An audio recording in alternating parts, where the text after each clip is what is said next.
เป็นคนลาวต้องใจกล้าต้องอยู่คู่ฟ้ามากเพชรที่หนู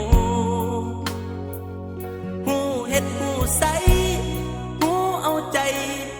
หูอินดูมีภัยใจสู้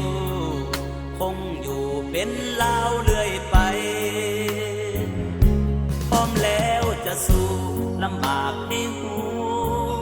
กันไปบ่นอนตื่นสวายบ่อายหาเงิน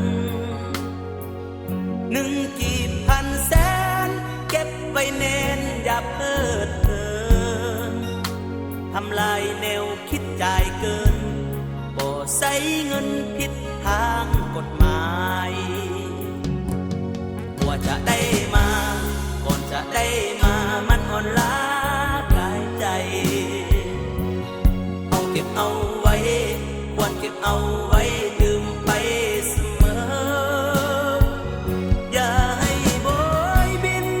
ถ้าบ่อยากยินคำว่าเงินเฟ้อ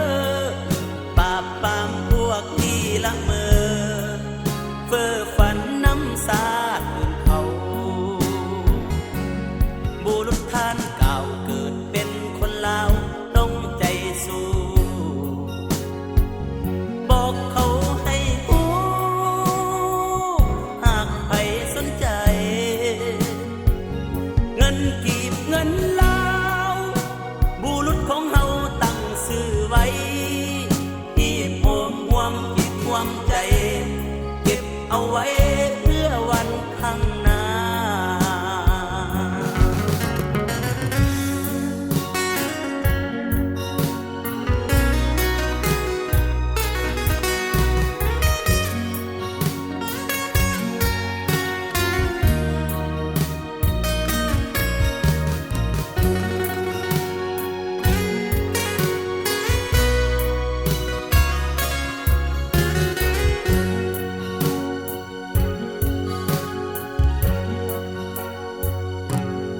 ว่าจะได้